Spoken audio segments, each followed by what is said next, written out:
2024 and fruit tree season has started, and you should definitely buy a fruit tree. Here's why. Fruit trees take years to establish, so think of it as an investment today for joy and fruit later. So the first thing that you want to consider is, what do you like? And for me, that was white flesh peaches and cherries. So I found some that were suitable for my grow zone.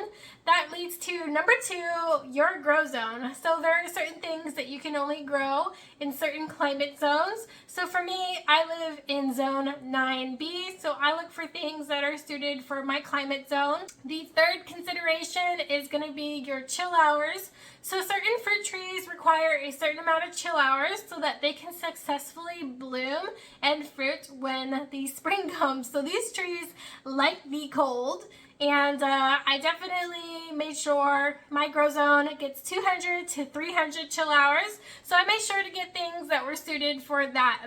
The next thing to consider is the tree size and where it's going to go. Do you have land, or are you going to grow things in containers?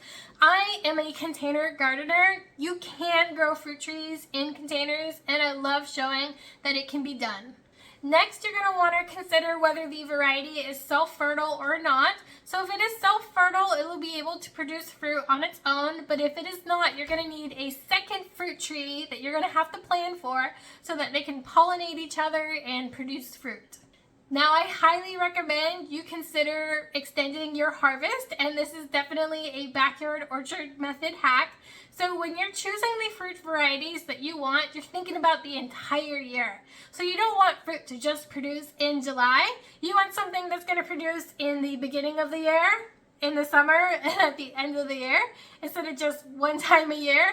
And so I have varieties producing January, March, February, June, July, August, September, etc. So definitely extend your harvest by planning the production months for your fruit trees. Now, with each fruit, there are early, mid, and late season varieties. For someone like me with my peaches, I made sure to get something that's going to produce early in the production season, in the mid-range, and in the later parts of the peach season. So I can enjoy peaches not just 1 month, but over an extended period of time. That with all of my fruit trees that I have throughout the year, I have year-round fruit. So again, time is of the essence. A fruit tree is an investment today that will give you fruit anywhere from 1 to 5 years, depending on how big you buy it. But I highly recommend you get started now. Now is the time. The nurseries are getting their stock in, and I am loving it. If you are growing anything, let me know what you got in your garden, and I hope you have a wonderful rest of your day. And don't forget, go plant a tree.